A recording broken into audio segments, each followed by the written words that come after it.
Thank you. Welcome, everyone. My name is Benjamin Premack, and I'm one of your hosts tonight from IGDA Seattle.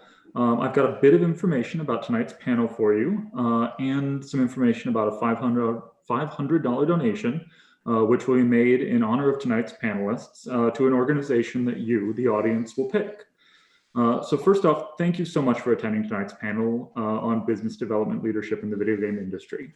Tonight's panel is one of our panels in a series called Becoming, which is an ongoing partnership between IGDA Seattle and Diversity Collective to highlight diverse video game industry leaders and to hear their stories. Tonight's panel is the last in our 2020 series. We'll probably be redoing this again next year. It's been pretty successful. Videos of the other panels on executive leadership, production leadership, creative leadership, and engineering leadership are all available on the IGDA Seattle YouTube channel. Go check them out. Just a little bit about your host tonight. IGDA Seattle is a chapter of the International Game Developers Association, which is a professional association and global network of game developers with the mission of empowering game developers around the world to achieve fulfilling and sustainable careers. Your other host is Diversity Collective, which is a community within Seattle Indies with the mission of supporting diversity and inclusion for minorities in game development. We have the opportunity tonight to learn from experienced and diverse leaders in business development. Each and every one of them is eager to share their story with you. Go ahead and post your questions to Twitch, and the moderator will ask them during our Q&A at the end of the panel. In addition, you have the opportunity tonight to pick one of the following organizations to receive a $500 donation in honor of the panelists. The first is Take This, whose mission is to support mental health in the video game development community. The next is Girls Who Code, whose mission is to close the gender gap in technology. And your final option is the IGDA Foundation, whose mission is diversity and inclusion in the games industry. You can visit the Twitch and look for a link in the chat log to vote on which one of these organizations will receive this donation. This donation is sponsored by Seattle Indies and my law firm, Premack Rogers. Thank you to all of our panelists for joining us, and thank you to the IGDA for re-hosting tonight's event. I hope you will find tonight's panel both educational and encouraging as you pursue your own careers. With that, I'll pass the mic over to Sarah, who's our moderator for the evening. Hello, my name is Sarah. I am one of the co-founders of Diversity Collective. I'm one of the board members of the Seattle Indies. In my day job, I am a 3D generalist and tech artist at Spryfox, and I will be here to moderate. We'll do a quick round of introductions, and I'll just go in order of how you all appear on my screen. So Nika, you're up first. Hi, my name is Nika Nour. I'm the executive director of the IGDA Foundation. We support marginalized developers from around the world in either retaining their careers in the industry or aspiring to have a career at all. We focus specifically on diversity, equity, and inclusion and work on partnerships with companies, independent studios, and entrepreneurs. And Kate? Hi, I'm Kate Edwards, and I'm the executive director of the Global Game Jam, which is the world's largest game creation event. It takes place every January. We have our next one coming up January 27th to the 31st. It's going to be all virtual, of course, given the circumstances. And I used to run IGDA Seattle like 12, 13 years ago and ran the global organization IGDA for 5 years. And I've also been in the game industry as a geographer doing culturalization work for over 27 years. Thank you. And Q. All right, thank you for having me. My name is Kuyu Lang. I'm from Taiwan. And until last week, I was the global director of business development and head of sales at Repop, which is the company behind PAX and New York Comic Con, among other events. I was laid off last week because during the pandemic, an event company cannot run events, which is a perfect opportunity to talk about roadblocks and challenges, in this today's environment. I'm happy to be here. Thank you. And last but not least, Jason.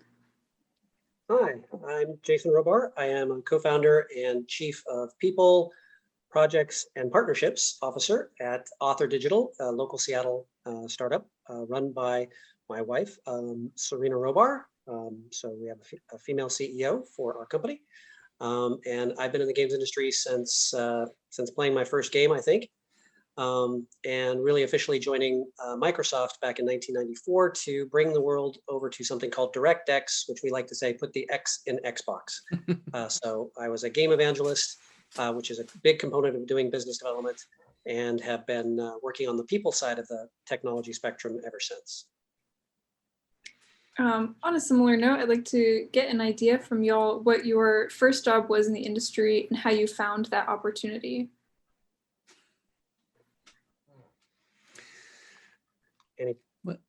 I'll jump in then. Yeah, Since go I ahead. was talking, so I might as well go. So I've got kind of an unusual story for how I got into the games industry. I started off as a dungeon master oh so many years ago. Here's my DM screen right here. And no, you can't peek behind it, so I can adjust the roles and make the story more interesting. But basically, I had the chance to have several Microsoft folks in a fantasy role-playing tabletop RPG campaign. And it turns out they were cooking up something interesting. They wanted to make the world safe for Windows game development. And they had this idea about making Windows more than just a spreadsheet codec. In other words, making it so you could actually do real games in Windows. And this is back when we had Minesweeper and Solitaire as the best Windows games available. So I got the chance through telling stories and being a dungeon master to create a campaign and a long story that really involved these guys. And they were so impressed with the campaign, they said, we want you to be an evangelist and help us tell the story to the world of games about what Microsoft could do for technology and for the games industry. And we created DirectX, and eventually that became the X and Xbox. And I've been in the game industry ever since. Yeah, I'll hop in with my weird story too, because as a geographer, I was not targeting the game industry as a career. I've always been a gamer since Pong first showed up many, many years ago in the early 70s, because that's how old I am. But, I hadn't really been targeting games, but I went into Microsoft in 92 to be a cartographer to help create the original Encarta encyclopedia and create all the maps for Encarta way back when. And I was working on my PhD. I was actually pursuing using VR and cartography way back there in the late 80s, early 90s. But Microsoft called, they paid good money. I went over there, I did a consulting gig, and turned into a 13-year career. And, my first game experience, because the first few years were all working on the mapping products and the information products. But once people in the company started finding out that there was an actual geographer working at Microsoft, I was getting inundated with questions like, hey, is this gesture okay? Is this flag okay? Things like that.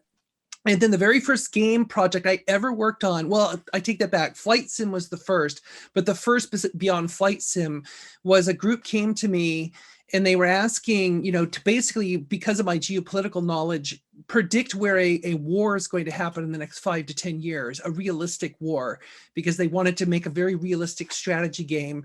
And so I gave them a few scenarios, and unfortunately, one of them proved to be accurate a few years later, but the game never came out. But that was the first time. And then after that, basically the gateway had opened to other teams in the games division. And then I ended up working on pretty much all the Microsoft games until I left in 2005, all the Halos and Age of Empires and everything else.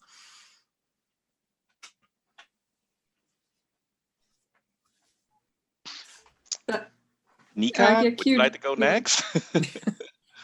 I'll jump in. I love all these weird stories because mine was also not standard. I don't know if there is a standard. I come from the rough and tumble world of policy, so I wasn't really in technology. And when I was working on technology policy, it really wasn't a chic job. I don't want to be like back in the day of 2010, but you have to realize that in 2010, the government was still like, what's YouTube? And so I was kind of known around DC for being unorthodox, which is so lame because it was unorthodox because I would take off time in July. It was a requirement in my obligations that I would go to Comic-Con. And for those who don't know, Comic-Con is pretty much the same time as when Congress is in session. So it was kind of like a weird big deal. And I had a Batman shrine. It was this whole thing with my collectibles and my comic book collections that I would take from office to office. And at the time, I was working then at the Internet Association, running communications and strategies on net neutrality and patent reform. When Gamergate hit, the Obama administration, under the Office of Science, Technology, and Policy, was bringing in video game specialists, companies from around the country to fly in, and they didn't have like an expert of games and games policy. And I was just having coffee with someone who was like, "You're a woman," and I was like, "Duh." I'm like, "You're brown looking," and I was like, "So what?" And they're like, "Well, you're that Batman girl that just goes off to Comic-Con like in the middle of the most critical time of year." And that's how I was invited to this meeting, where I would just beat down the doors of corporate heads being like, "How are we not just going out there talking about how horrible this is? Like, why is a press release on condemning harassment and violence towards people so contentious?" And that's how I got my foray into games, was what I thought was just common sense. And it pretty much launched where I am today. This is amazing. I think this is the most varied set of intros to the game industry we've had yet. Q, your last opinion. Hey, yay, Comic-Con fans. That makes me very happy. So the way I got in the game industry goes way back to when I used to be a book publisher. And for all you fans out there, Jason, I was the publisher of Lord of the Rings and Golden Compass and Terry Brooks and Star Wars and so on and so forth. And one day my boss just popped his head into the door. He's like, "Hey, listen, we're starting a video game distribution company. Can you run it?" And then he leaves. He literally leaves. I'm like, okay, I don't know anything about video games. So I went down to my local Barnes Noble and basically bought every copy of Computer Gaming World, Electronic Game Monthly, Meet Johnny Wilson, and just kind of like, I need to cram. So I spent 2 weeks, learned everything I could about video game, went to the first E3 and was at that Xbox party at that hotel, and then launched a video game company, selling them into places like Egghead and Babbage's, for those of you who remember them. I remember And that's Egghead. how I got involved, and been involved in ever since in a variety of ways, whether it was running gaming conventions or producing game-related collectibles and comic books and things like that. So that's it. And for all of you, a question that we get a lot of the time from people who are looking to get into games or looking to make a career shift into games is if higher education is necessary. And so I'm curious what role higher education played in your career, whether it was early on or in continued education. Since I was the last one, how about I'll start this round and we can work backwards. So I never finished high school. But I don't want to sit here and say higher education doesn't matter, because I didn't get one, not on purpose. I just had no money and I had run away from home, didn't really speak English, and I was working 3 jobs. That's why I didn't go to college. So I don't necessarily advocate that. But however, I think what's interesting about me not having go to college and started working since basically age 13 is I gained a lot of work experience, and I feel like I had a leg up over my friends. Like by the time my friends graduated from college, A, they were all in debt, every one of them. Number 2, by the time they were looking for a job, I had 7 years of experience when I was already like promoted 3 times. I was way ahead of them. And I feel like I've kind of stayed ahead ever since. So I find that timing issue really fascinating, sort of getting a head start and learning a lot of real life experience in the workplace rather than in a classroom. But kids, you should stay in school. Sorry, don't listen to me. Yeah, I would say that well, in my case, it's kind of obvious as a geographer. It's like the higher education has a direct influence on my ability to do my job, because I'd already finished, my undergraduate and most of my graduate work when I started at Microsoft, and all of that training I had and sort of the way I frame things. I mean, I could not do that culturalization work that I've done for all these years without that initial start. However, I think for a lot of people I've met in the game industry, I mean, obviously there's a lot of people who are naturally talented. I mean, you see that a lot in the creative fields, whether it's games or film or anything else. And I've seen and met people all around the world who are in their teens and they're just incredible natural artists or they're incredible writers. And so do they really need to go get that formal education? Part of me says, I think it's still helpful if they can afford it. And because I think, for example, like if as an artist, because I started out as with an artistic background, I took art history classes during my undergraduate days, and those were phenomenally useful, amazing use to have an understanding of, art and design throughout the ages. And that really has helped. And I think that can help a lot of artists to have that exposure. But that's something to, especially today, you don't necessarily have to go to school to get that kind of exposure, but you do need to have some kind of structure for how you're going to gain knowledge and continue to build your skills. And so I think, to me, a lot of what school's about is setting yourself on that path for how you build your skills and kind of getting into the habit of it. But some people don't need that, but I think most of us do to some degree. We're all over the place. So I was gonna say, like, I have 2 master's degrees. I'm in a PhD program that's giving me a 3rd one now, and almost all of them are useless in terms of whatever I'm doing. Like, I have a degree in biodefense, I have a degree in public relations. I would say for those, especially graduating in this economy of what I do, I was in that 2008 economy. I had absolutely no idea. I'm first generation, so I've already disappointed my parents because I was like, I'm not going to medical school. And this was like a weird way of rebelling against my family, was to go be a public relations expert. And then I went off and became a biodefense expert, which, again, half of biodefense, by the way, when it comes to infectious diseases, like the answer to every quiz is wash your hands. So I mean, it's a good discipline, but I think in the beginning I did it all for the wrong reasons, and I didn't calculate costs versus job versus whatnot. And I not a mistake, but like I worked and went to school at the same time, and I benefited because I didn't go to school, then wait to do my professional career. At the same time, I was like getting up to go to work at 7, leaving work at like 3, doing emails of whatever, taking a metro to a bus to get to school, and like back in bed at 1 a.m. I had no life. There's good and bad to that. If you have like very technical skills that need certain jams, like, yes, if you really feel you need to do that and YouTube isn't cutting it for you and you need a professor to give you like rubrics and coursework, sure. But I would say for the first time in a long time, I'm finally in a graduate program, which is my doctorate, but I'm doing something that I love. Like, I am finally in a place where I am literally just studying something that I am absolutely incredibly interested in, which still has absolutely nothing to do with my current day-to-day job. And that speaks volumes. But by following what I love, I found a way to do it where my education is paid for. I actually get a stipend for it. They have health insurance.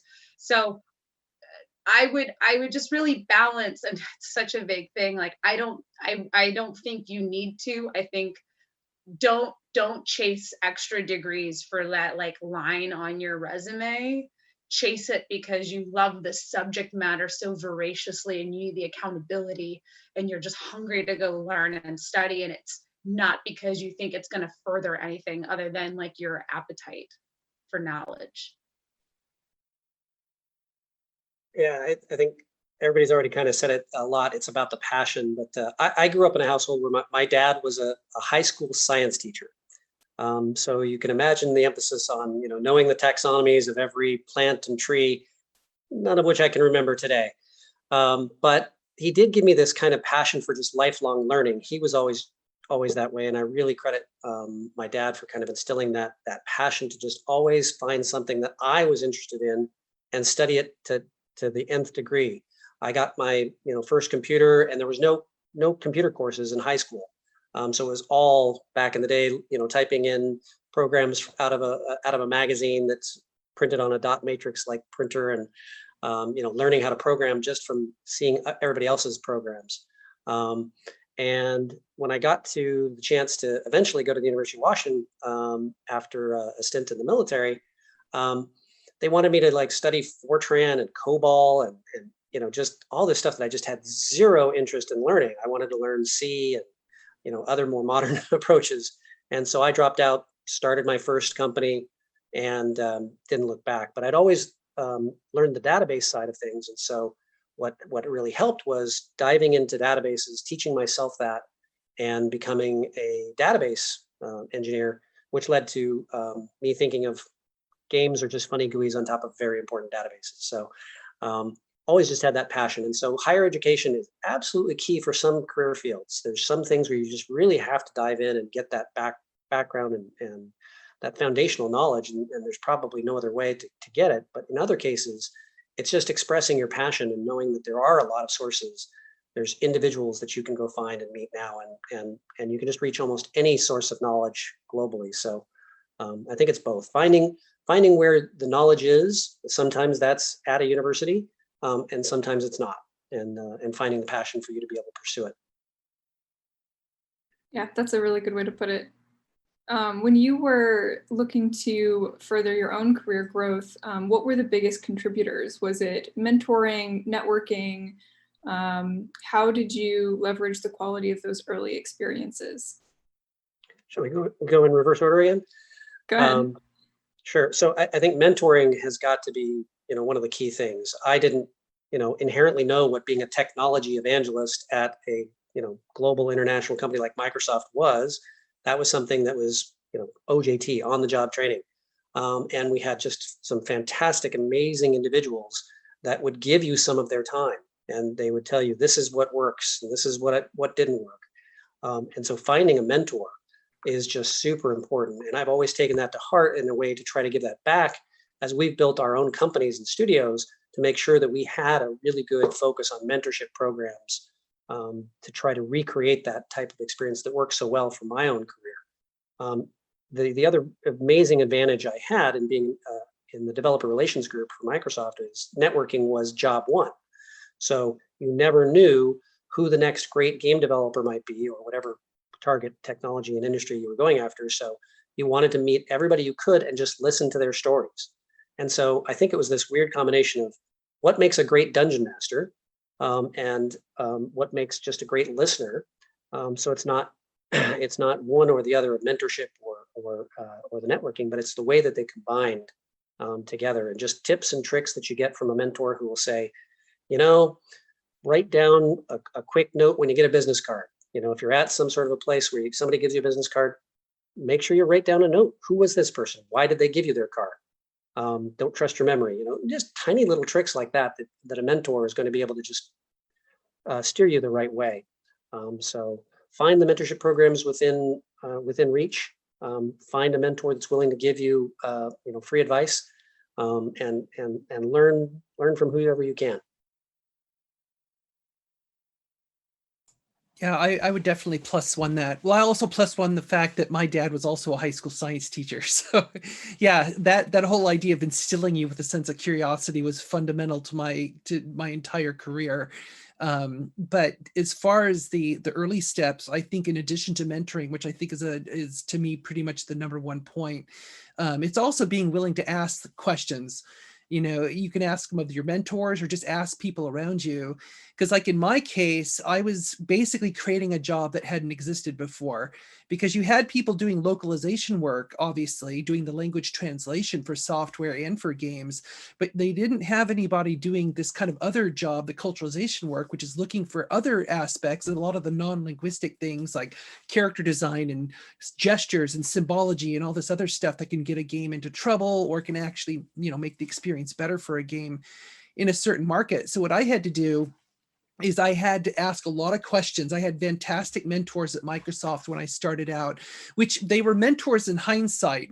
I see them now as mentors, but at the time they're just like, hey, I just know these people, Phil Spencer and Kiki Wolfkill and Shannon Loftus and all these people who are still there, you know, were great because they were very open to my questions, even though I was like a complete outsider. It's like, who's this weird geographer person coming from across the company. Who the hell are you? But they, because they're cool people, they were like, yeah, I'll sit down with you. I'll have lunch with you and I'll answer any questions you have about the game industry and about how we do things. And what I would do is take that knowledge and go back to like my geography colleagues, and I would go to conferences around the world, like geography conferences and geopolitical conferences, and kind of take those ideas and bounce them off those people and see what they thought. And then I would take their feedback and kind of go back, because I was straddling these two worlds, and just being willing to ask a lot of really blunt, potentially dumb questions, but questions aren't dumb. What's dumb is not asking questions. That's what's really dumb, because if someone kind of looks at you like, well, you should know this, it's like, well, now I do, so thank you. So you kind of have to get past that embarrassment, especially for a lot of people who want to go in this industry who are natural introverts like me, who I can now fake extroversion really well, like right at this moment. You have to get past that fear of asking the questions, because that's really the only way you're going to learn what you want to learn, is to ask the right questions. Great, Kate. I'll take it from here. I think that's a good segue. I love what you said about you have to be not afraid of asking questions. Certainly for me, I have built an entire career of doing things which I know nothing about for various reasons. And one of the trick is I just track down people who know what they're talking about, take them to lunch, take them to coffee, just sit my butt down. It's like, can you teach me this?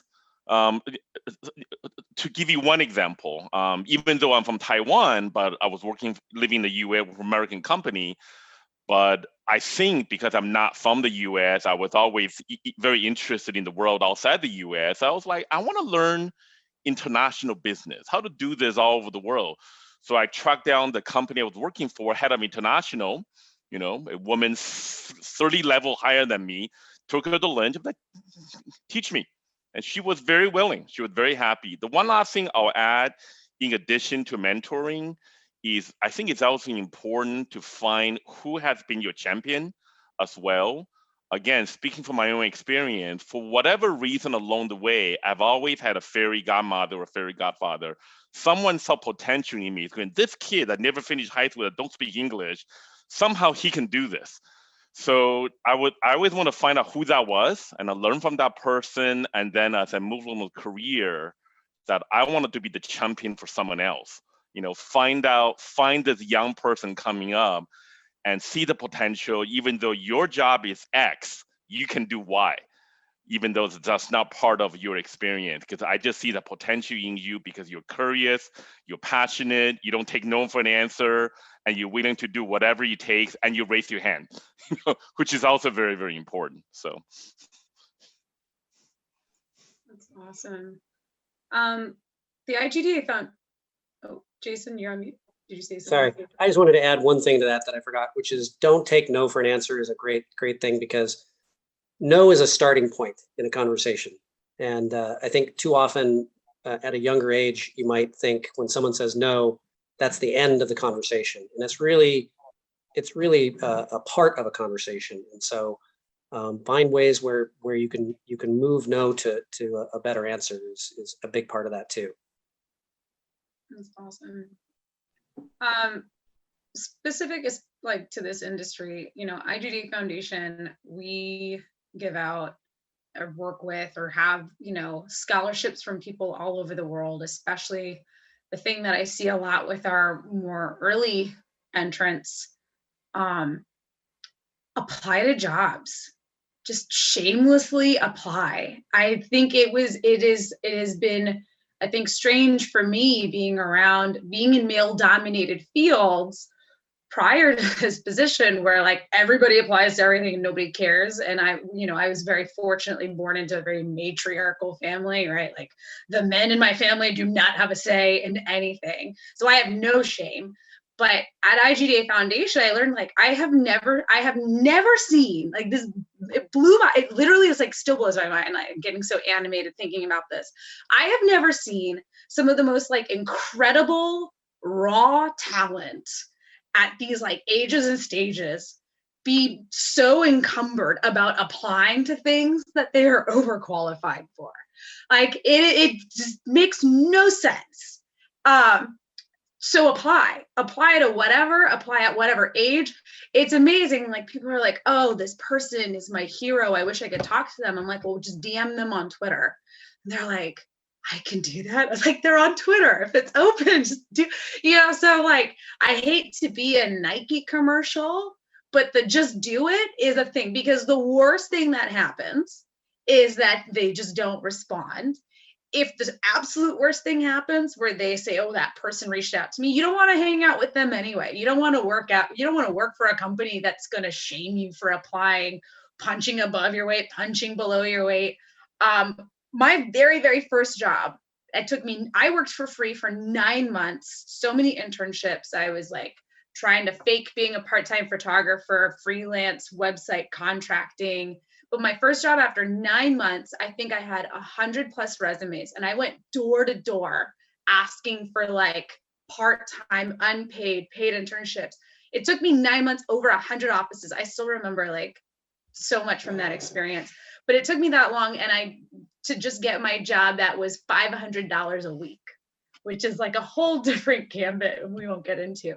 But like, especially just with this economy, with this reorg, at least the video game industry is doing so much better than other industries. I know it's hard. I know, Ku, you just lost your gig, but comparative to other economies, just apply. Just do it.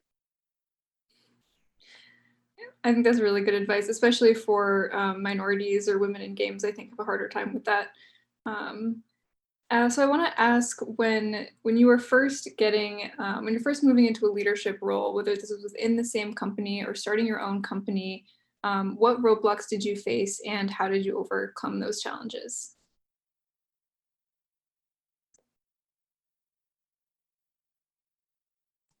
Oh, well, I'll go ahead. There's so much I could say on this topic, but I'm going to keep it brief. It's yeah, the thing about being in a leadership role is oftentimes, at least in my experience, especially with some of the best leaders I've ever met, is that they never saw themselves as a leader, and they never even half of them never even knew they were truly in a leadership role until someone pointed it out to them.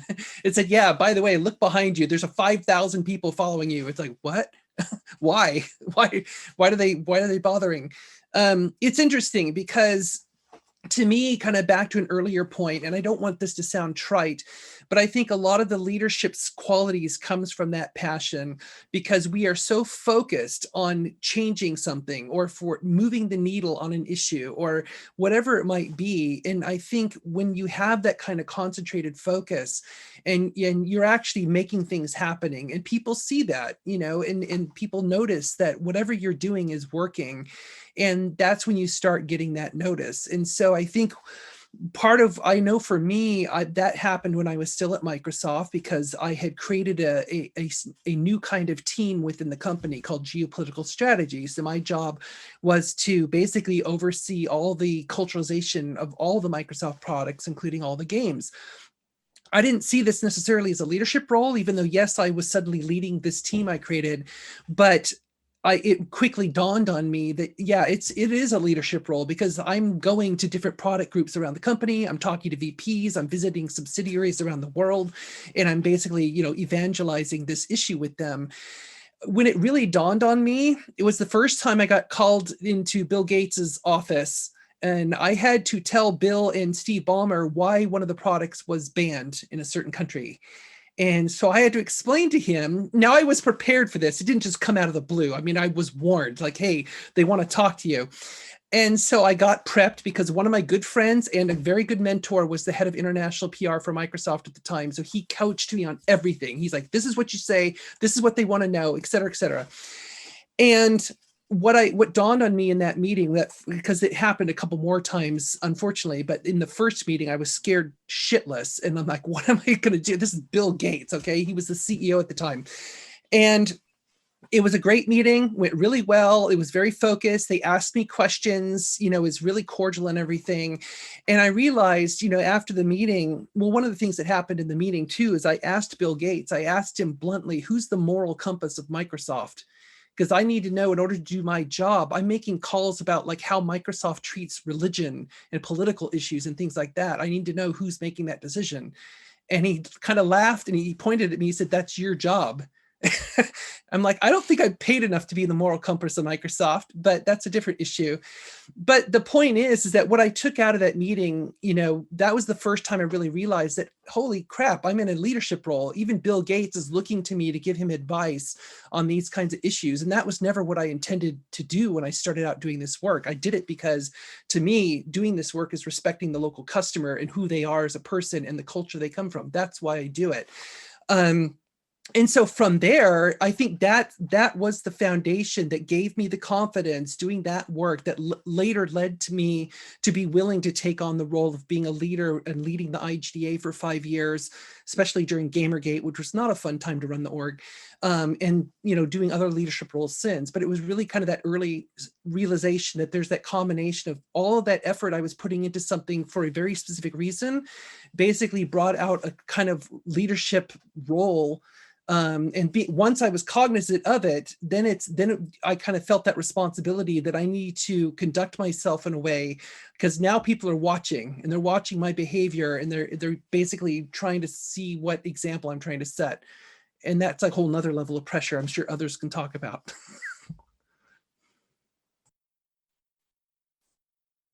So on the topic of leadership, we've touched on mentorship and leadership. And one of the things at our companies that we always try to stress, no matter who you are coming into the company, is that everybody has the potential to be a leader and everyone is expected to be a leader in the team.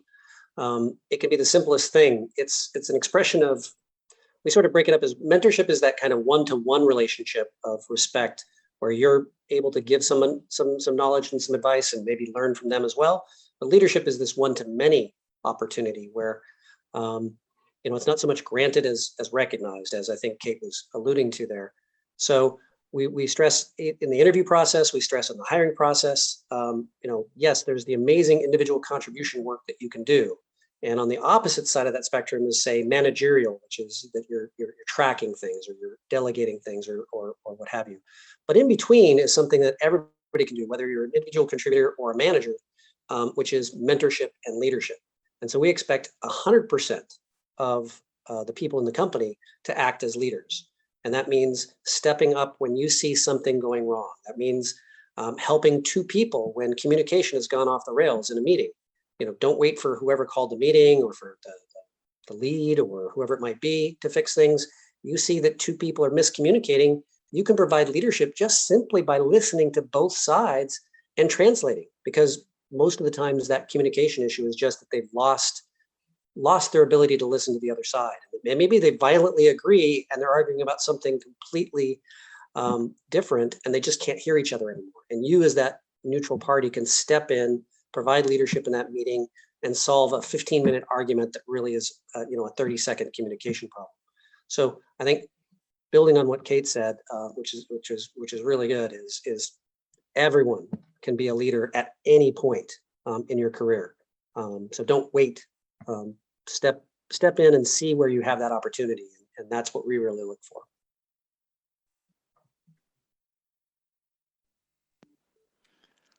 Nika? Hand it over to Nika. I think I'm playing chicken with Koo. I know. It's like, Your Nika, you look at me. Oh man. I appreciate the insight of the panel. I think I don't disagree, but just enjoy your career, enjoy your job. I think we spend a lot of time glamorizing and glorifying be a leader, and it's defined as these things and this weird Instagram post that's got great typography and colors. There's sometimes everyone's got different leadership paths. It sucks in this industry, right? It's hard for me to say enjoy your job and just it'll happen for you, because it doesn't happen for everybody in this realm. So I will acknowledge that. I will acknowledge that people put other people down, people put talented people down and prevent them from getting leadership roles, and that sucks. But putting that aside, do enjoy where you're at. I see a lot of people that are just constantly rushing to get to the next thing, and I'm love where you are now. Love that, like, if you have that job where you get to sign off at 4:30 and your boss asks you for something at 7, you don't have to respond to that email till 9. Because if you're in a leadership position, you better damn be responding to that email at 7:30. Enjoy that. It's not that you have like an awesome project to produce or a game to make or create a character to put together, and that it's not necessarily totally on you to diffuse interpersonal conflicts. Or some asshole said, are we filtered? I forget. Are we rated like E? I don't know. Okay. I was like, It's oh my okay. God, we're not on a net. This is Twitch. Okay, this is fine. Right. My gosh. Right. But just like, you don't have to, it's not on you to diffuse the thing between some person and this whatever. Like, especially in a COVID world, just turn the laptop off and just as everyone's kind of like rat racing towards trying to define what it is they want, love what you're doing now and do it well. And then once you've crushed it, then take more on. But like, it's okay. Like, not everyone's like meant to be a leader. Like, I don't know why this is such a goal. You know what I mean? Like, I'm all like, I'm done with the world. I'm ready to go back and live on my boat and be a shut-in and hide under my covers and play video games for 3 days. Sometimes I just have those moments where I'm like, so it is, I think we over glamorize components of leadership, but we definitely need way more diversity in leadership, because that's why we have these obstacles. And I think that's why we race towards leadership, because so many people don't even have it as an option, just because of the weird social constructs and dynamics and jerks. I'm done with this rant. Koo, it's your turn. It's on you. All right, let me continue the rant. Thank you. Trust. I think trust is important, and it goes both ways. First of all, again, speaking for myself, I always have a severe case of imposter syndrome. So like, what am I doing here? I don't know what I'm doing. But at the same time, I have to realize somebody picked me for a reason. They see something. I can do this. I can, there's no reason why I couldn't do this. So just have that, and then flip that around, which is the people that work with you and people that work for you. Trust them. There's a quote that I used to tape to my desk from the advertising man Ogilvy, and the quote goes something like this: "If you hire people bigger than you, this shall be a company of giants." And the way I interpreted that is, don't be afraid of hire people and mentor people that are way smarter than you, because you're going to learn from them and you're going to help elevate them up. And I also want to touch on the point of diversity and inclusion. It is a big topic for me. I've worked at so many companies where I'm the first and only Asian person. In fact, a quick funny story, I work for a multi-billion-dollar company with thousands of employees with 2 Chinese person. And we're like 20 floors apart in the skyscraper, and we will get each other's mails all the time because the mail person can't tell us apart, 2 Chinese looking names. So that's the world I came from. So I'm very conscious of it, just very aware of it. It's like, okay, we can do this. You can't stop me. So what are the challenges that you're facing now in developing your businesses? And Q, I think you might be a good person to start with because you have a brand new challenge. But in terms of business development in games, like how has this changed over time? What's happening right now? And how are you finding success in trying to manage all of this remotely? Yeah, I'll take that first. Since I'm in this unique situation, I think it dovetails to everything everyone just said. Jason, Kate, and Nika have all talked about it, and especially from Nika, you have to ask, you have to apply. Again, going back to mentor, it keeps coming up. One of my early mentors says something to me that I've never forgotten. This is one of my early jobs in sales. He's like, "Cool, you have to give the customer a chance to say yes. They're not just going to offer it to you. You have to ask." I'm like, oh yeah, right. Like, you can't just ramble on. You have to ask the question. You have to tell them what you want. And I think in my current situation where I'm looking for new opportunities, I realize that I have to create opportunities myself, which is very much at the heart of biz dev, right? That's what business development is. Because business development, that word, can be very nebulous, because I used to be like, oh, you're in business development. That means you don't know what you do, right? No one knows what you do. But over time, I realized what business development is: create opportunities, find things when it's not there. Just find connections, build relationships, make something happen, creating entire new business, new fields. And so everything I've done for corporation, now I have to apply for myself in the coming days. And we'll see how it goes. I'll let you know.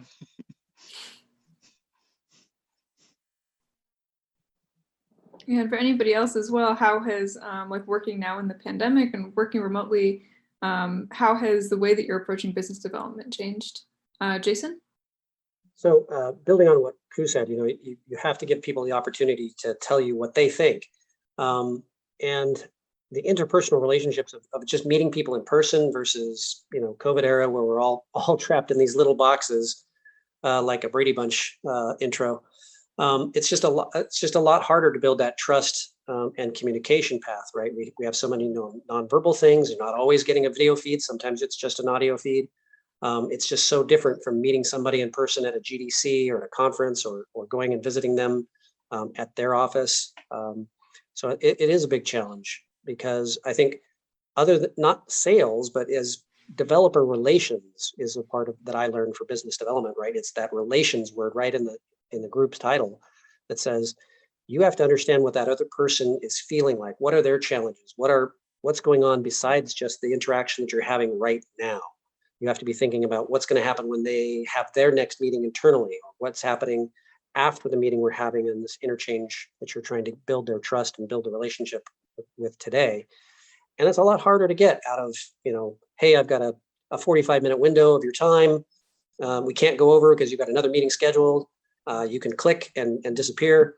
If we're sitting down at a GDC and we're getting to know each other, the conversation can go naturally for an extra half hour. You just get to know, hey, this person really likes to ride their bicycle, and their boss challenged them with coming up with a new idea and a new partnership. And, you'll just get so much more to build a relationship with in person. So this is very, very challenging. So how can you go beyond that when you're trapped in the confines of a Zoom window?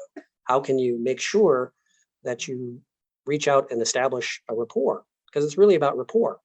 And I do that by just even looking at what somebody has in their room. I noticed a guy had a bicycle hanging up on his wall. And I spent most of our conversation talking about bicycling. What's it like to bicycle in Seattle versus San Francisco? And I lived in Hamburg for a year, and man, talk about a city that's bicycle friendly. And so we just had a very long conversation about bicycles long before we got to the heart of the real business at hand, right? And that just built a rapport where then I asked him, so what's the real challenge you face in going this direction? And he was very open about it. And so we actually built a mutually beneficial relationship. We got to know each other a little bit. And then when we started talking about the business side, it came much more naturally. It came much more honestly, how we could both help each other based on what we both wanted to get out of that particular meeting. So I think you've got to just look for those opportunities that aren't just, okay, I've got 30 minutes. Let's go through this. Let me show you my PowerPoint slides or my Google slide deck and let me get through the speech. Done. Okay, do we have a deal? You just can't do that. So you got to find that living inside a Zoom box, how can you still achieve that?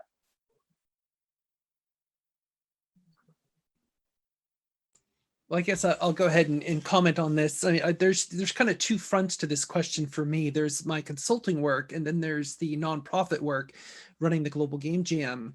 And on the consulting side, the challenge is that, fortunately, things have been going really well. I've been doing it ever since I left Microsoft, so for over 15 years now. Even when I was running the IGDA, even as I run the Global Game Jam, I do this work on the side.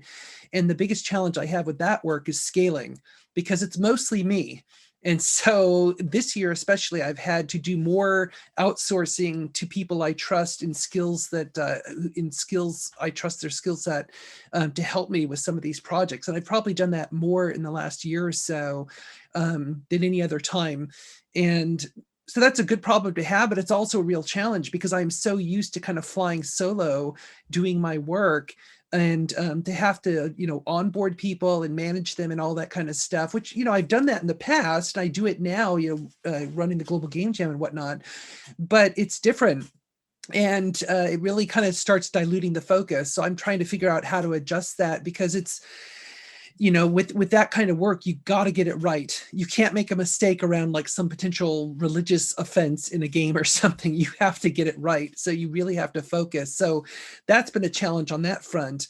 The others on the nonprofit side, what's been interesting, I think it's a good shift to me. I mean, there was a lot of fear going into this year, especially as COVID really started to have an impact, like back in March.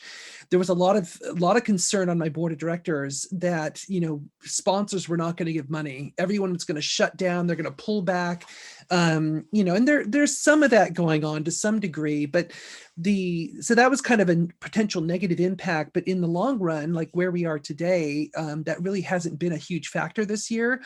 What I do find interesting, which is, I think this is a good challenge, is more and more companies, I think, are, when they're approaching us for sponsorship, they don't just want to throw their logo on the website or just have a mention in a newsletter.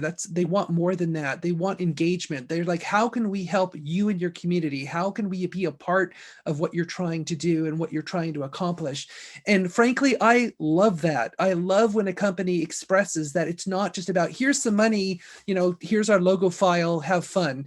From a logistical standpoint, that's great, because then you just take the money and you plop the logo on the website. But in the long term, it's that kind of engagement in seeing more and more companies today, whether you want to call them being more woke or whatever the adjective you want to use. I love the fact that I'm seeing a better level of engagement and real interest in what we're doing. And I know that I'm not alone in this. I know the Global Game Jam is not alone. I'm on the board of Take This, and I know they're seeing that as well, and other orgs are too. And so that's a good trend, but that does put a challenge on us as executive directors of nonprofits. It's a whole nother level of engagement we have to do with the sponsor, and basically a whole nother level of handholding we need to do. And that, of course, takes a lot more time.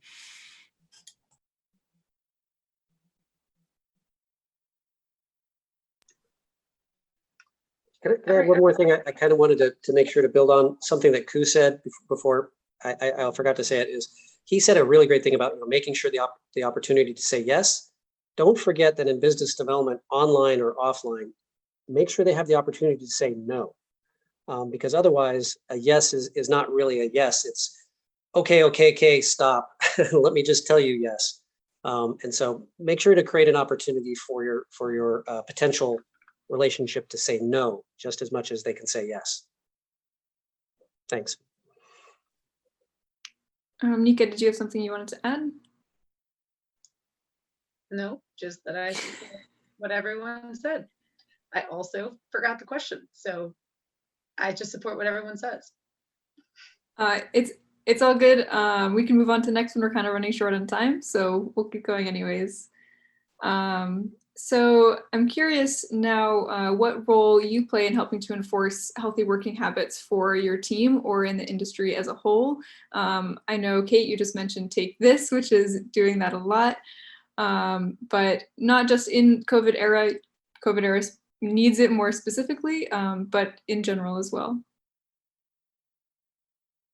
Well, since you mentioned that, I mean, that's when I left my role of running the IGDA. I mean, I was very vocal about issues affecting the industry with crunch and diversity issues and all kinds of things in this industry. And I've still been very vocal about it.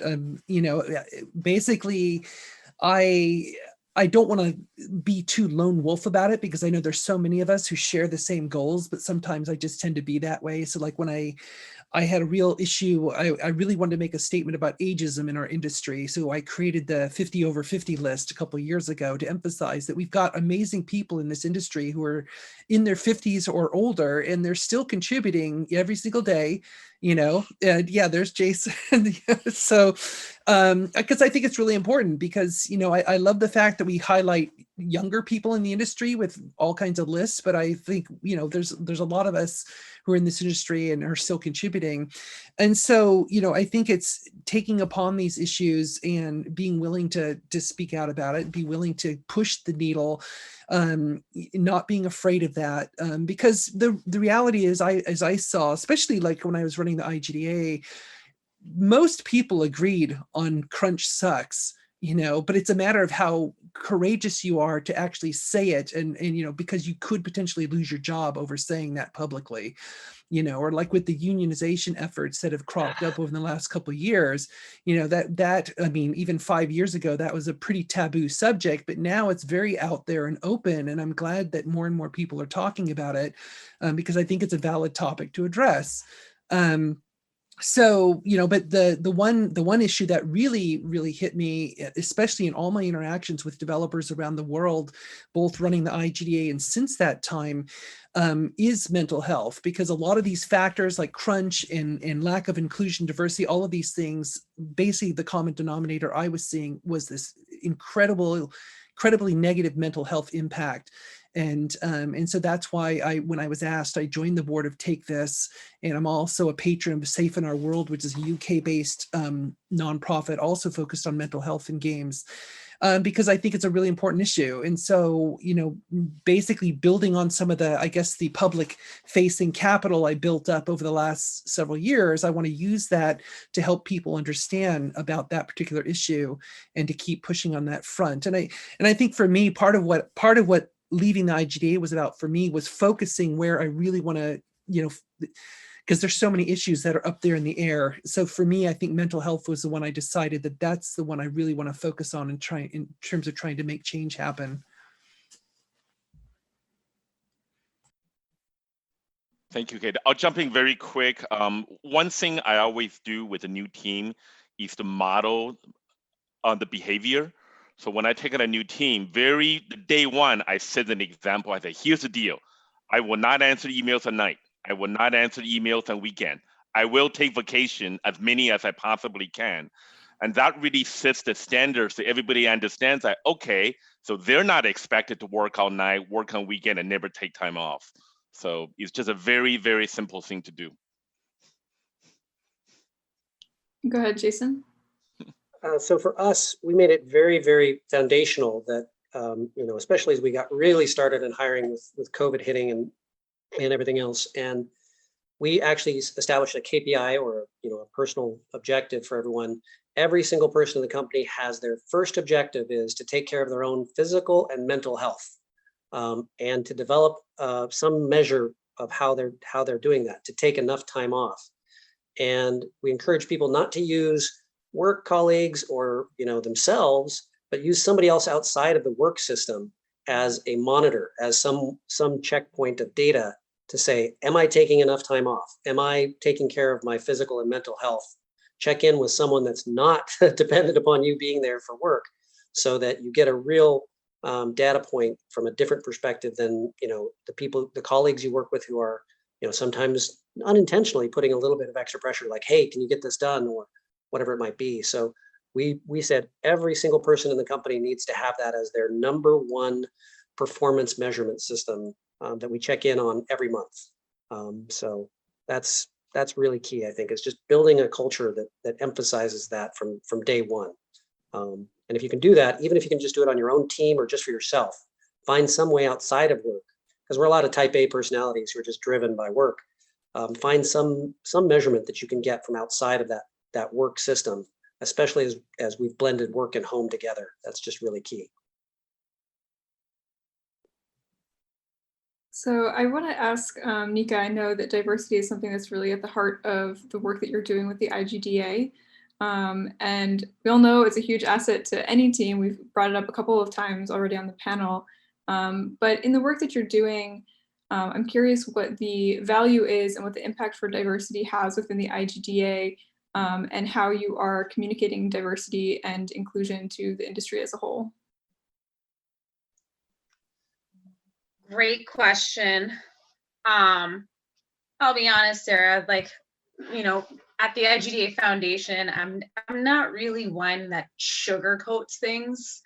So we operate from a point of view of just radical positivity, like, because we have to.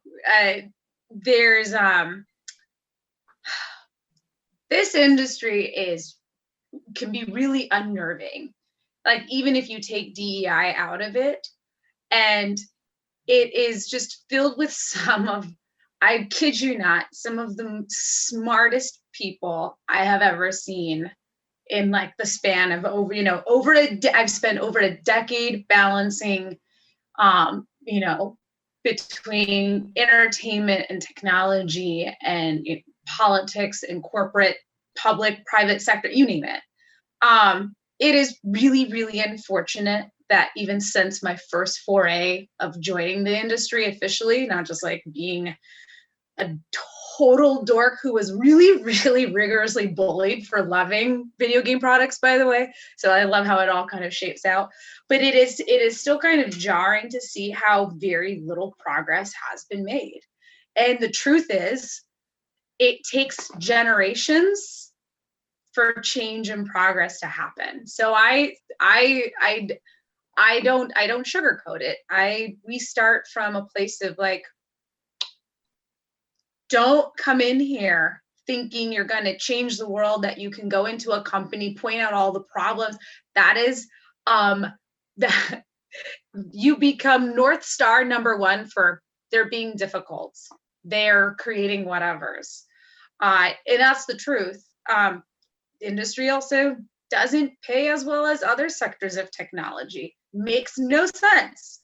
It makes no sense. The math doesn't add up. So there's a lot of a gray area, and we start from a place of like, let's set the expectations. A lot of our grantees, a lot of our scholars come in and they want to work for the biggest brands. They want to go to the big, whatever games that they saw in the market. And they don't realize that there are so many opportunities in games that don't have to just be those big brands. Like, yes, go ahead, work there. But those medium companies, I call them schmedium. They're like small to medium, but in games, like a small company is like 300 people. It's like, what? And I was like, all right, but go to those schmedium companies where you're going to have more autonomy, more flexibility, build more experience, not be somebody's code monkey or lackey or whatever, and deal with the bureaucracy of some whatever crap where you have no protections against HR. Guess what? FYI, not awesome. If something happens to you and just because it's in the HR that it's going to support you, you will, unless you have $1 bazillion in reserves, like you have no legal recourse, at least in the United States. I won't speak on everyone's behalf. And this is the problem with games. You have all these people who are so stoked to work on products that they grew up playing and loving in communities and digitizing and online and learning. And then they go into the company and something bad might happen and you're just like, but it's 2020. I did everything right. I went to school. I did the college. I got straight A's. I got a job. I learned what a 401k is. Maybe I'm Gen Z, so I learned how to mail something and figured out what the post office is. And like, how come I filed this complaint when that person clearly did something egregiously wrong in writing, and they get a slap on the wrist, and I'm being retaliated against and can't even like support myself? How do you reconcile that? And so we go back to setting, and it's weird, but it's expectation setting. Some of us, it takes like 1,000 people to go and maybe charge in there and one will break through, fine. But at what cost? And this goes back to Kate's jam on mental health. And we have raised people in a society of like, get on the hamster wheel and go, and trust me, it'll pay dividends. It'll work out for you. You can do anything, break that glass ceiling. You go, girl, 20,000 Twitter followers, and bam, all of a sudden you've got like some shitty person in a forum in a community that figured out where you live, like who you're dating, who you used to, whatever, like maybe what you used to be, prying into all your stuff, breaking in, so it's not about like being dark about it. That's why it goes to the positive, like radical positivity that we try to promote. Just be ready. It's also not just games. It's many, many, many industries. And it's always people who are somewhere between that mid-career level that are about to advance that go through some sort of hardships. And yes, hardships build resiliency, and through adversity, we become people, but we have to ask ourselves, at what cost? And the only true way that we are going to solve this problem is if leadership, real leadership with real cash, with real access. Unfortunately, right now, those are mostly, and please keep me honest, amazing panel of the night, straight white men. Those are the people who unfortunately right now have the authority to set the agenda and the roadmap for the next generation of developers. On that note, on that wonderful note, thank you, Nika. I think we're going to move into our Twitch live chat Q&A. So if you are watching, if you drop your questions there, we'll answer them here on the panel. I'm going to take just a couple minutes to remind everybody that we have a vote going on for a $500 donation. So for panelists, we could just really quickly go around and have you say who or what organization you nominated for the donation and why. And then we'll get into our Twitch chat Q&A. So I'll go in order of my screen. Nika, if you want to go first. I don't remember nominating an org, but the IGDA Foundation's on the list. So I'm IGDA Foundation, we support diversity inclusion. We work on scholarship opportunities for marginalized communities. Thanks. And Kate? Yeah, I think mine was kind of obvious from earlier discussion, but I nominated takethis.org because they focus on mental health. They focus on eliminating the stigma around mental health in the game industry and being much more open about it at all levels, both on the creator and on the consumer side. Q? I nominated the IGDA Foundation, so, just because I'm trying to butter people up. No, to be honest, IGDA is doing great work and it's trying to affect real change at policy level, and that's where the shit really needs to happen. Jason? I nominated Girls Who Code because we can't have a diverse audience unless we have a diverse team, and so it's hugely important for us. I've had some amazing experiences over in Europe, being able to hire great programmers who happen to be non-male, but it's less likely to find them here in the United States, which is just a shame because there's just as many more smart women who can code as there are men. And so Girls Who Code is a great organization that I hope reaches more women with the opportunity and the message that they can do and create some amazing interactive entertainment. Awesome. We'll move into our live Q&A now. And we'll have just a couple people to answer each question to make sure we can get through all of them. The first question is, from your experience, what are the primary barriers holding back marginalized people that want to become developers? Is it access to technical training or lack of community and support?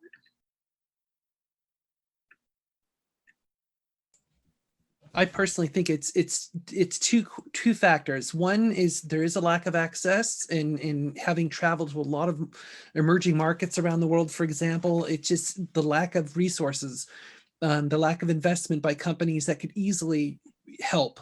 Even with a little bit of investment, they can make a massive difference in a lot of these communities. And it doesn't have to be somewhere far afield. It could be somewhere right here, right in the city, right somewhere local. And we just don't see that focus. So I think part of it is a resource issue and a focus on those communities. The other part is, I think, a really important part, and I think Nika alluded to this in what she just mentioned, is that leadership in these companies need to make room.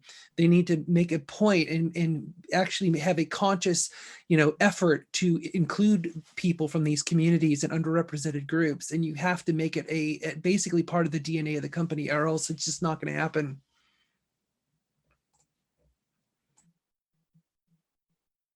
I'd agree with that.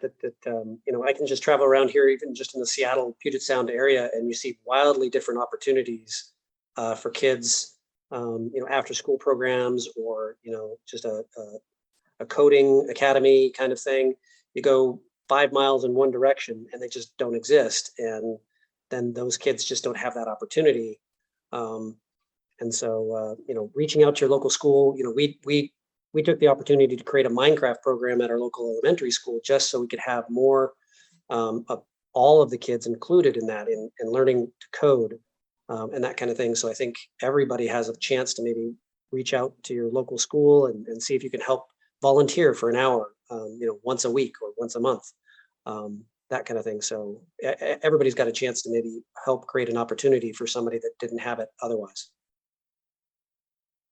Awesome. Our next question is there one key skill that people should focus on if they want to get into business development in the video game industry?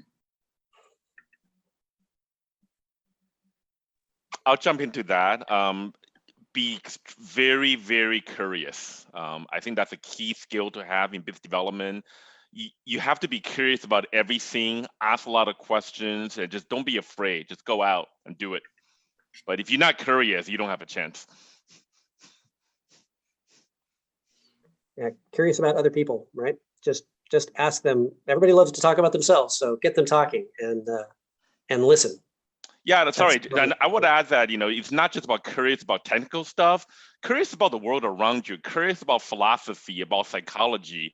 And in fact, psychology is probably one of the best skills you can learn because any business is about people. So the more you can learn about how to work with other people, the better, frankly.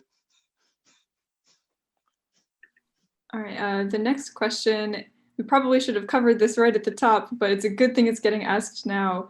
From your perspective, what does it really mean to be in business development in games?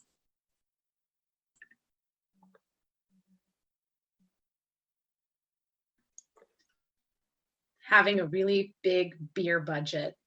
I just feel like business people go to conferences, they don't go to any panels, and they just drink a lot of beer with each other, which I'm actually not kidding. I want to say I'm kidding, I'm not. But it's building relationships. That's literally the crux of it. And it's not like, I always reframe, like, it's not networking, it's building genuine, authentic relationships. Because you never know. It's always like, I feel like you can speak to this really well, but it's always like timing. Like, you just never know that one beer you had. Now everything's beer based, but like that one beer you had with that one person at that one weird conference, and then like 5 jobs later, all of a sudden you're negotiating a $500,000 deal on a thing that makes no sense, that you had no idea you were going to get into, and you're like on the floor of E3, not like being like, all right, let's go to the Hilton. It's just like always just the weirdest series of circumstances.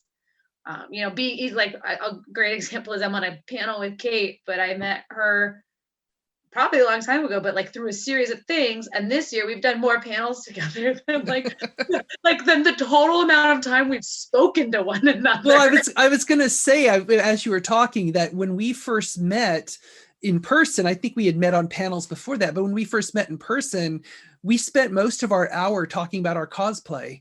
We didn't talk about anything. And I know. I was like, yo, I just got back from Panama, and I like messaged you on Facebook because I didn't even have your phone number or information because you and I have already changed 3 jobs. Yeah. And I was like, yo, I'm in this diner with a friend who knew you. You want to come hang out? And I just ate fries for 2 hours. I remember. Yeah. Anyway, and then we did a fundraiser together this year. Exactly. Dealing with COVID, that could have gone anyway, but for 2 people to have no business relationship prior, fundraising with 2 other people we never met before. I mean, that was insane. We raised like $100,000 in 2 weeks. It was pretty awesome. It's like ridiculous, all through Slack. Yeah. Everybody's nodding. Notice that? We're all nodding, violently nodding in agreement to that, because every opportunity has just been completely random in my career, and you just never know. So, be interested, right? Not just be interesting, but be interested in that other person. That's really the key, is getting to know them, just like you would do in any other type of thing. it's a people business. It's not I started off as a technology guy, so I thought it was all about the technology, but it's all about the people. People are our customers, our partners, our colleagues. Everything is a people-based business. So learn your people skills. It's the basics. You just have to have it. All right, the next question for our Q&A, it is, what kinds of questions can you ask in a hiring process to really get to know the culture of a company? How do you balance digging into what the truth is while not coming off as overbearing during an interview? I'll share a quick story. At one of my old job, one of our most effective question of all time, which eventually got banned by HR, is if you were an animal, what kind of animal would you be? And he had never failed us. Like for one of my person hired someone who said, I want to be a soft cat that my mother holds. And he turned out to be the weakest employee we ever hired, but someone complained to the HR and we were never able to ask that question again. So I pass. I would say I've often encouraged, because I mentor a lot of people, especially a lot of students, and I encourage them to be bold with their questions. Especially whatever. First of all, you got to sit down and define what is most important to you. Like what workplace issues, work-life balance, whatever it might be. You can ask questions about the job itself. Most people are more curious not about what they're actually going to be doing, but the environment in which they're going to do it, and especially the culture in which they're going to do it. And so I encourage them to ask culture questions around crunch time, which is, crunch is a cultural issue. Ask questions about, DEI, ask questions about things like that. I tell them, if you research the company, if they're newsworthy and you find an article about some sexism episode that happened a few years ago, ask about it. Be blunt about it, because as much as they're interviewing you, you're interviewing them. This is a place that you're going to commit your life and your hours to, and you need to know that this is the right fit for you. It's not just about them checking out if you're the fit for them. So you need to be willing to ask those questions, because think about it. It is, I don't want to put it in the context of a marriage, but it kind of is. It's sort of a professional marriage where you're hooking up with this company and you might be there a long time. So you want to make sure it's a good fit. If I had 3 thumbs, that would be a 3 thumbs up for what Kate just said. Awesome. That's interesting. I mean, I think it depends also on the level of what job you're applying to. Like, you can ask the more brass tacks if you're going in for senior stuff. I love the art of the very thinly veiled question. Like, I love being like, what blind spots are you expecting this role to address in the first 100 days? Like, I love like really like, because if you are of a certain background, you do, I mean, I hate to say it this way, but if you are of a certain background or from a community, you might have HR people who will be like, she was a little bossy about it. Whereas like dudes are like, well, he was so strategic, right? So like there is an art. I hate that this is a reality, but there is an art, unfortunately, and an expectation. And until you are in a position where you call the shots, it's similar to like some places, some businesses, like you have to wear a suit to work. Does it matter who's under it? No, but you have to also recognize like the brain waves of their perceptions, their expectations, and their standards of what's awesome,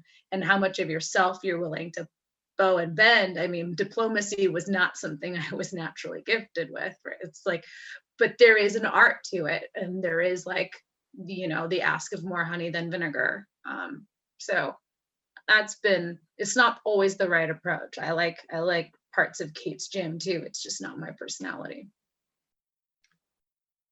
For us, one of the things we try to get across is, while we create job titles, we hire people. And so, what goes into the job besides what's in the job description and the job title, I like to joke that if I'm interviewing you, I'm going to hire you as the senior Kate Edwards, regardless of what job title we might have started the process with, because no one person is going to fit into any one job description the same way as any other person.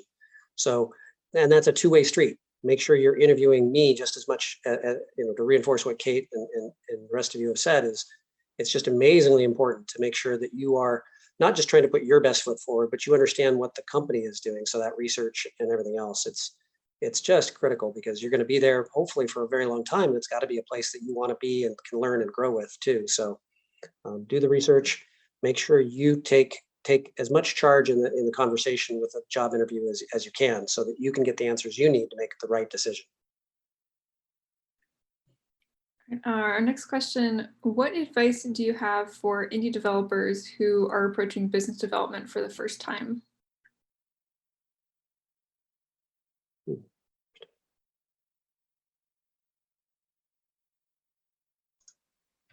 Start building your Rolodex. Just start building your Rolodex.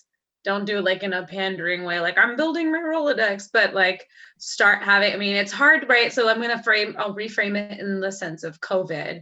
We're not going to be in person. We're not going to be bumping into things, but, you know, and also like, what's the context of biz dev in the point of view? So like, let's pretend like you have a focus in an area, look up other people that are working in that area, start, you know, communications on Twitter. Don't be weird, don't be creepy, like be cognizant of your word choice, be cognizant of how you're framing, go to events, go to panels, look up talks, study, like, you know, do your research on people. It is like so annoying to get those damn LinkedIn messages that are like, hey Nika, I'm an expert in whatever and we should connect. And I'm like, why? I'm not even gonna read this like 4 months later. So be strategic, be smart, build lists, follow people's career stuff without being stalkery.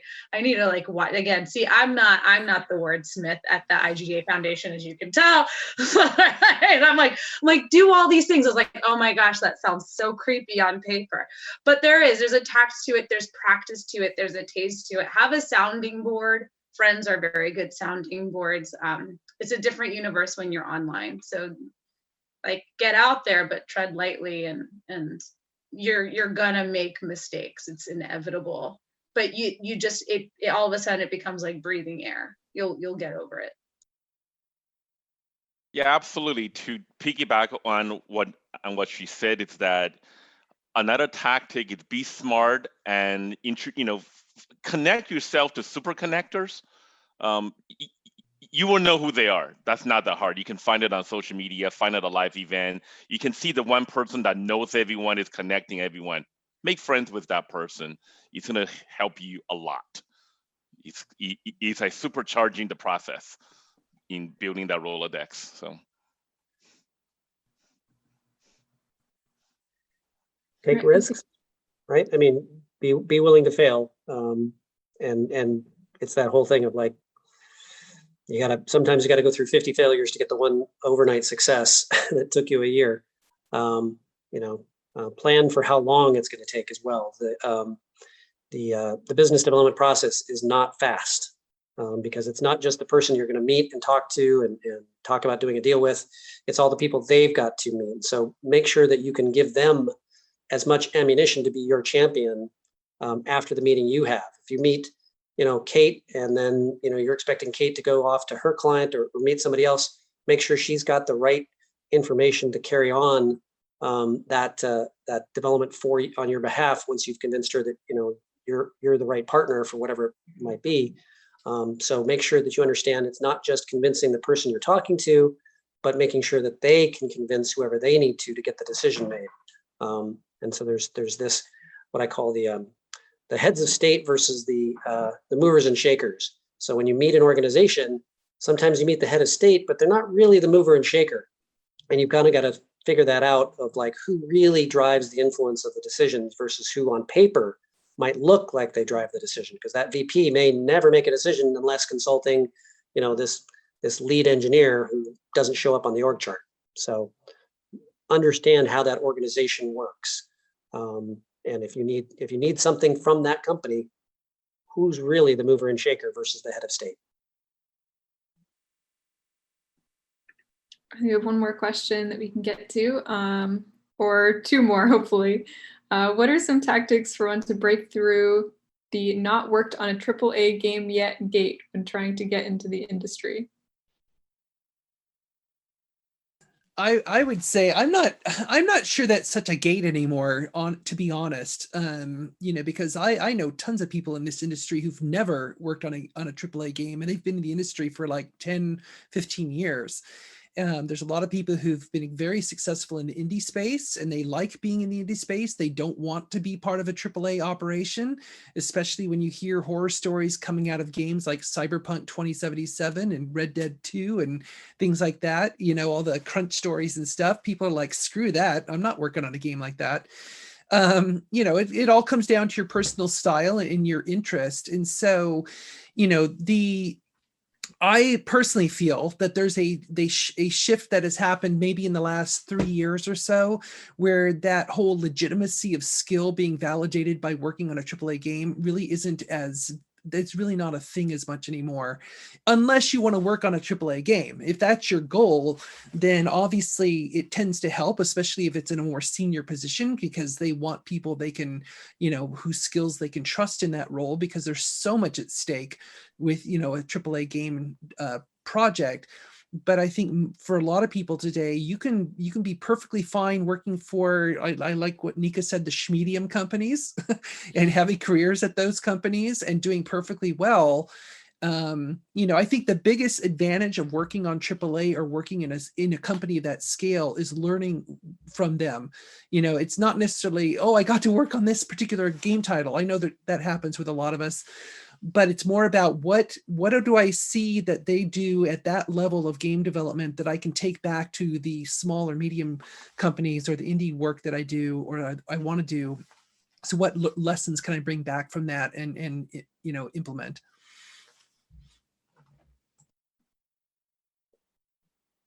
We have still a couple more left, so I'll move on to our next question. How do you overcome the issue of convincing companies to hire more diverse staff? In their minds, you're asking them to pick less profitable outcomes, so I see a conflict in values.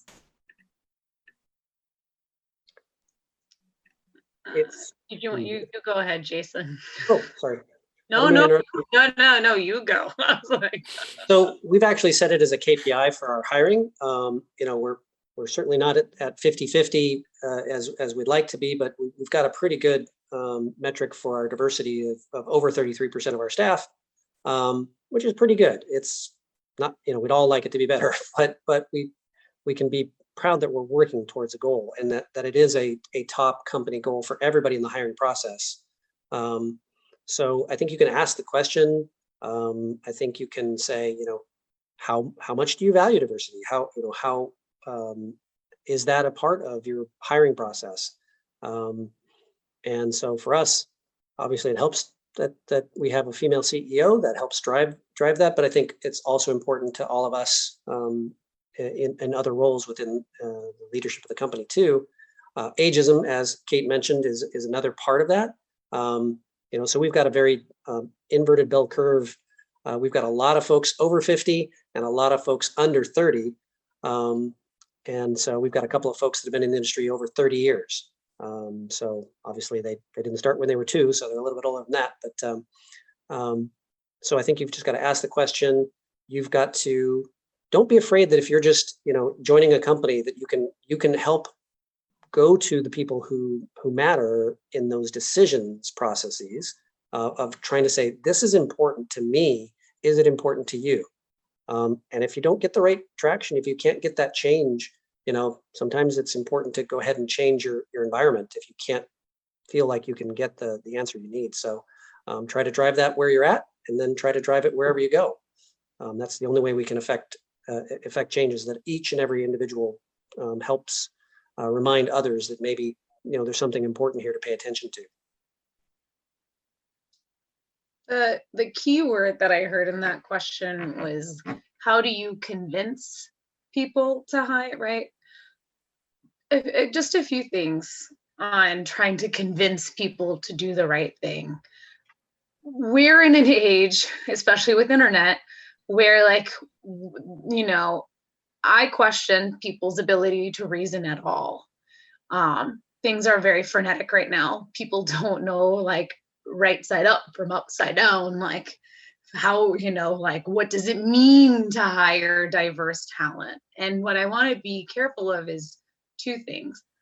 If you are like beating against a wall, just a brick wall on hiring for diversity and stuff, I don't want to say don't overextend yourself, but there are just going to be some cultures and some people, it's out of your control. It just is. The caveat too is if you get people to kind of bemoan or resign some of that value and belief, whether it's right or wrong, to be like, okay, fine, we'll hire 2 diverse people. You're kind of, not you, but that culture in itself, it's not going to set up those people for success. When people are hired as like diverse hires, you know, a lot of really raw talented people, like they don't want to be like, I'm the chick that came in, or I'm the brown whatever, I'm the Muslim one, right? I'm like the bad Muslim, first of all, right? But I've totally been like, she knows, tell us about Ramadan. And I was like, I don't know. You know, calling dad, yo dad, my boss wants to know about Ramadan. Is it happening now? Right? Like everybody's culture is different. And that's the issue with tokenism. And that's why I'm stuck with that word. How do you convince? Because if you go in with the mentality that I'm going to go in here and I'm going to change the way they think and their structure because it's the right, you're not wrong in your intention, but I would just be really careful with that approach. And there's different ways, you know, like, okay, whoever you are, feel free, if you're comfortable, feel free to DM me on Twitter. I just opened it yesterday. I forgot I had all my privacy blockers on. So I opened it for like a brief period of 48 hours. So go ahead and like DM me at Nika if you want to have a discreet conversation about it, because I would just, and I'm not gonna, you know, just, you're also going to have to, the third thing, and not to be the third, you also have to just demonstrate with yourself, like, I want to go into this job, I love this job, but I want to make sure I'm working for companies that value certain missions. And you need to find out and do the due diligence prior, because if you are, for example, if you're somebody like me who's like never even been a DEI person, right? I'm just like, I've always been like schlepped into that thing, like something's happening to women on the internet. Nika's a woman, she's on it. I'm like, I don't know. And I have to like go learn these issues and ask real experts. And then I'm somehow like dealing with it. But like, if you know that you're going to go in there, and if certain values are not met and it's out of your control and you're going to lose it, because like, oh my God, like I'm still having the same damn conversation with my boss for 8 months. Like then start doing due diligence prior to jobs. Once you learn that about yourself, like I need to be somewhere where these values are a thing, where I don't have to convince people that we should increase our talent pool, right? If you learn that about yourself in a job, then make sure it's part of your requirements in your next job. Because you're then going to lose yourself, you're going to eat yourself alive, and then you're good, and then congratulations, now you are suddenly the difficult person at that employee. And you're like, what the hell? I'm just a narrative designer. I'm just trying to do this thing and the character's here and this is my voice now, apparently. So I'm sure narrative designers don't sound like that. But anyway, just try to maintain a balance, and thank you for trying.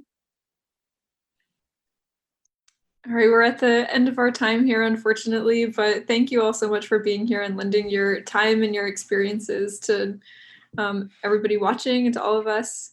I'm going to pass it back, or actually before I pass it back to Ben, if we want to do just one round of final closing plugs for everybody for where you can be found, where people could connect with you online, or links to things you're working on right now. And I'll go in the same order. So Nika, you're up first. I'm on Twitter. I'm at Nika. You're welcome to connect with me on LinkedIn, but I'm not checking my messages as much as I'd like to because it's just a weird dumpster fire over there. So. And Kate? And for me, you can find me on Twitter as Geogrify, Geogrify. I'm also on LinkedIn. I mean, if you have any questions or want to follow up, feel free to message me either on Twitter or LinkedIn or wherever. We also, the website is globalgamejam.org. You know, if you're interested in checking out the Global Game Jam. Q? You can find me on Twitter, crew_DJ, because I used to be a professional DJ. And I'm starting my own consulting company. This is world premiere. You're the first one to hear about it, which is called Cool Worldwide. Awesome. So call me. And Jason. I'm on Twitter at @JRobar and also on LinkedIn, but I'm not the Jason Robar that is a Canadian wrestler. So just to clarify, there's two Jason Robars out there. I'm not sure. I know I look like a Canadian wrestler, but that's not me. So please connect with me on LinkedIn. Like Nika, I don't check it as often as I should, but I am more active on LinkedIn. All right, thank you all. And I'm going to pass it back to Ben now to give us an update on other things that are upcoming for IGDA Seattle, and to let us know who has been chosen for our donation today. Absolutely, and thank you, Sarah. Yeah, crazy news actually. For the first time in the history of Becoming, we have a three-way tie between all the organizations. We had 21 total votes come in, and each organization got 7. So we're just gonna have to figure that out on our end, and how to make that work. So we'll get that sorted out. I did want to make a couple final points real quick, and I such great energy, and I hate to come in and just talk business afterwards, but I do want to let everyone know that IGDA Seattle does have an upcoming event.